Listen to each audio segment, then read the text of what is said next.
So guys, for the first step, you want to head over to search and type in sound settings. Click on it. Now once you're on this, you want to scroll down to the very bottom and then click on more sound settings. Then you want to head over to the recording tab and then make sure that your microphone has been selected as a default device. So you want to click on it and then click on set default, which means the green tick appear here, which means that it's a default device. If you have a stereo mix option, you want to make sure that's disabled. Right click on it and then click on disable. Then you want to double click on your microphone and then head over to levels and then make sure that your microphone is on at least 80 and then click on advanced and then make sure that under default format you have either DVD or CD quality selected and then click on OK. Now for the next step, unplug your microphone from your computer port and then plug it back in. Now once you do that, you want to head over to search and then type in device manager. Click on it.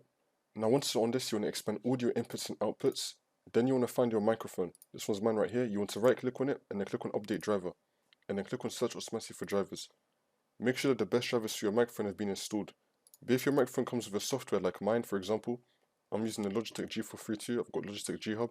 You want to click on your headset or your microphone and then you want to click on settings and it will tell you if your microphone firmware is up to date. If there's an update, then you can do it.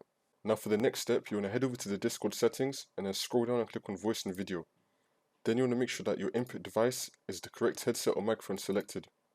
And then you can test your microphone right here.